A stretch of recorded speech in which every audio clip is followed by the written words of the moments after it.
Gadis ini dipaksa mengirimkan foto tanpa busananya oleh laki-laki yang disukainya. Diambil dari kisah nyata di mana gadis bernama Jennifer menyukai laki-laki ini di sekolahnya dan mereka sangat dekat. Setiap hari pun mereka saling mengirim pesan. Tapi suatu hari dia tiba-tiba meminta foto nakal Jennifer. Jennifer ragu, tapi dia sangat menyukai cowok ini dan dia terus memohon. Dia pun mengajak Jennifer bermain game, tapi taruhannya yang kalah harus mengirim foto tanpa busananya. Jennifer masih ragu, lalu cowok itu menjawab, "Kalau gitu foto bokong aja deh." Jennifer pun setuju, tapi dia kalah dan dia sesuai janji mengirim foto tersebut. Tapi cowok ini malah ketagihan dan dia minta foto tanpa busana lagi. Cowok ini maksa sampai-sampai dia ngirim foto punyanya juga. Jennifer pun mengadu ke temannya dan mereka terkejut. Karena terus dipaksa, akhirnya Jennifer mengirim foto tanpa busananya dan langsung tidur setelah itu. Sampai akhirnya entah dari mana ibunya mengetahui apa yang dilakukan oleh Jennifer. Lanjut part 2. Part 2, gadis yang dipaksa mengirimkan foto tanpa busananya oleh laki-laki yang disukainya. Setelah Jennifer terpaksa mengirimkan foto tanpa busananya, laki-laki itu malah ketagihan dan meminta lebih. Beberapa hari kemudian, ibunya mengetahui bahwa cowok itu pernah mengirim foto Mr. P-nya ke Jennifer. Dan ternyata itu karena ibunya mendengar percakapan Jennifer dan temannya yang membahas kejadian itu di mobil. Tapi saat dibawa ke terapis, Jennifer tidak mau mengaku saat ditanya apakah kamu pernah mengirim foto nakal ke cowok itu. Sehingga ibunya mengancam mengadu ke sekolah agar cowok yang disukai tersebut dapat hukuman karena telah melecehkan anaknya. Mau nggak mau, daripada satu sekolah tahu, Jennifer harus jujur. Dia mengakui kalau dia pernah juga melakukan itu. Tapi ternyata ibunya tidak marah sehingga membuat Jennifer menangis. Ibunya menasehatinya jangan pernah melakukan itu lagi, karena kita tidak akan pernah tahu, bisa jadi foto itu tersebar di internet dan membuat masalah yang lebih besar. Jennifer belajar bahwa sesayang apapun kalian sama orang, jangan pernah mau dimanfaatkan dalam keburukan. Gadis ini terperangkap di tengah perang Timur Tengah sampai akhirnya sesuatu mengerikan terjadi pada keluarganya. Diambil dari kisah nyata, gadis bernama Zahra. Ayahnya berasal dari Inggris dan ibunya dari Irak. Mereka 5 bersaudara dan tinggal di Inggris. Saat Zahra berusia 7 tahun, tiba-tiba ibunya mengajak semuanya untuk pindah sementara menetap di Irak. Ayahnya gak setuju dan bilang, "Apa kamu gila? Di sana kan sedang ada perang." Ibunya bilang, "Tapi di sana kan tempat aku dilahirkan dan masih aman kok. Anak-anak juga belum pernah melihat kakek dan neneknya."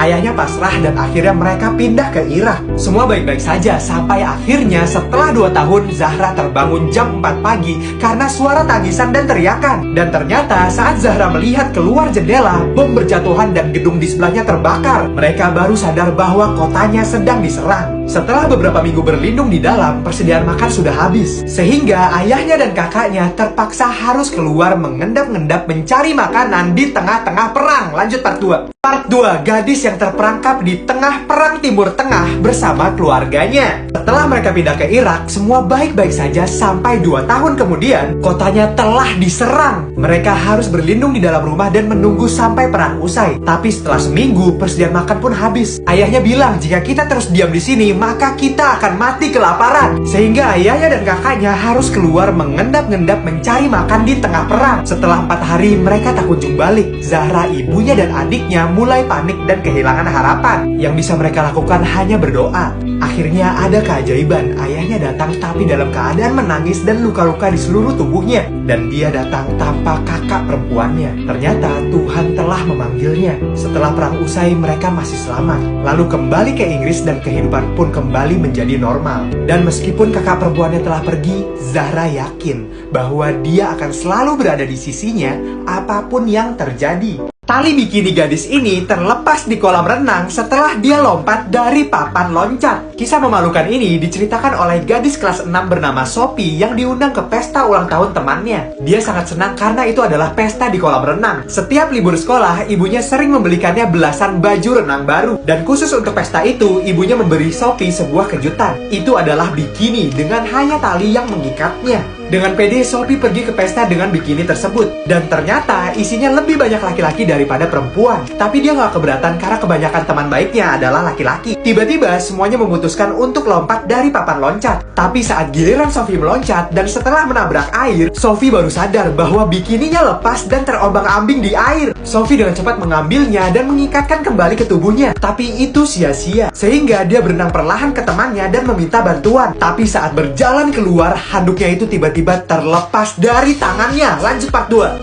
Part 2, gadis yang terlepas tali bikininya setelah dia lompat ke kolam renang. Setelah Sophie lompat dan bikininya lepas, dia kesulitan untuk memasangnya lagi sehingga dia mengadu ke temannya. Temannya pun kaget melihat dari dalam air sehingga dia memanggil semua perempuan untuk melindungi Sophie. Temannya itu lalu berteriak ke semua laki-laki agar pindah jauh ke pojokan kolam renang dulu supaya mereka nggak ngintip. Sialnya, ibu temannya nggak ada di sana sehingga ayahnya yang dengan gugup ikut membantunya. Dia melempar handuk ke kolam sehingga Sophie bisa keluar ditutupi handuk. Lalu dia dengan canggung jalan ke gudang untuk mengikat bikininya kembali. Tapi apesnya, handuk itu terpleset sedikit dari tangan Sophie dan para lelaki pun berteriak kegirangan. Sophie pikir para lelaki melihatnya sehingga sampai gudang dia pun menangis. Dia akhirnya mengikat kembali bikininya dan mencoba enjoy lagi di pesta. Padahal dalam hatinya malu banget. Sampai rumah pun dia marah-marah ke ibunya dan memutuskan untuk membakar bikini itu agar kenangan memalukan tersebut dapat hilang selama-lamanya.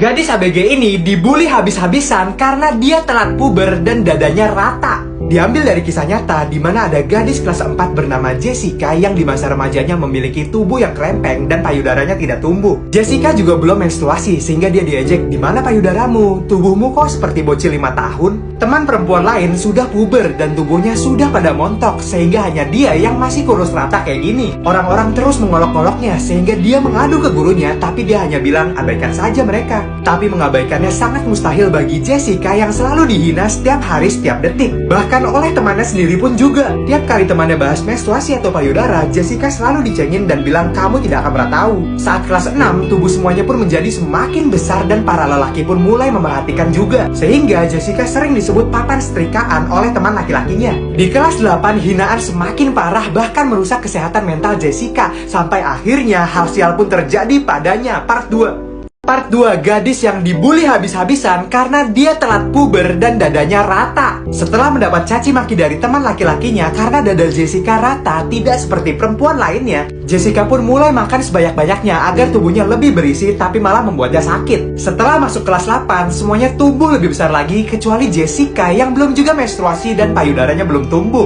Dia pun sampai membeli bra dengan bantalan berlapis agar terlihat besar, tapi kenyataannya temannya malah menguji bra tersebut dan benar saja, tidak ada isinya. Dia semakin stres karena dipermalukan di depan banyak orang. Di rumah pun dia menangis berjam-jam dan besoknya dia pura-pura sakit agar tidak pergi ke sekolah. Dia pun membuka YouTube dan menemukan banyak kisah inspirasi tentang mencintai dan menghormati tubuh sendiri tidak peduli perkataan orang. Sejak saat itu, dia berhenti memedulikan apa yang dikatakan dan dipikirkan orang lain. Dan orang lain yang membulinya akan capek sendiri karena tidak dipedulikan. Yang dia peduli hanyalah mencintai diri sendiri apapun yang terjadi. Gadis ini bermain papan pemanggil setan Ouija pada malam Jumat dan hal itu mengungkap sesuatu mengerikan di dalam rumahnya. Diambil dari kisah nyata gadis bernama Emma yang menginap di rumah temannya pada malam Jumat tanggal 13. Setelah makan malam, salah satu temannya mengajaknya bermain Ouija board atau papan pemanggil arwah. Emma pun langsung bilang, "Ayo kita mainkan di ruang bawah tanah." Mereka pun mulai bermain.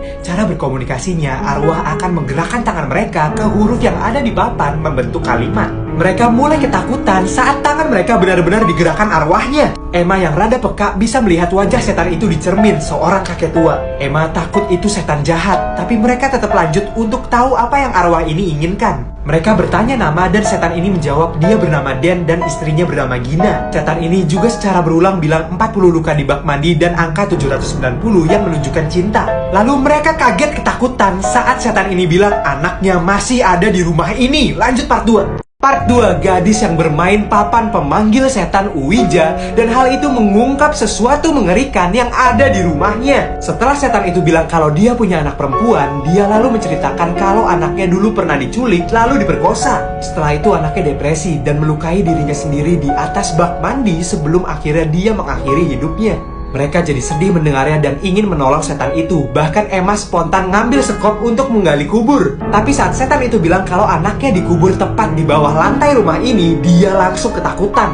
Setan ini bilang kalau anaknya bernama Erin dan besok dia akan berulang tahun yang ke-13. Mereka bertanya apakah Erin ingin dinyanyikan selamat ulang tahun. Setan ini menjawab ya dan jam berapa? Jam 6 pagi. Mereka lalu berhenti bermain karena takut banget kalau ada yang kesurupan. Emma pun memanggil ibunya dan memutuskan tidak jadi menginap. Besoknya, cerobohnya dia bangun jam 7, padahal dia udah janji ke setannya jam 6. Dia langsung menyanyikan happy birthday ke setannya. Sekarang dia trauma dan jadi penakut untuk selamanya.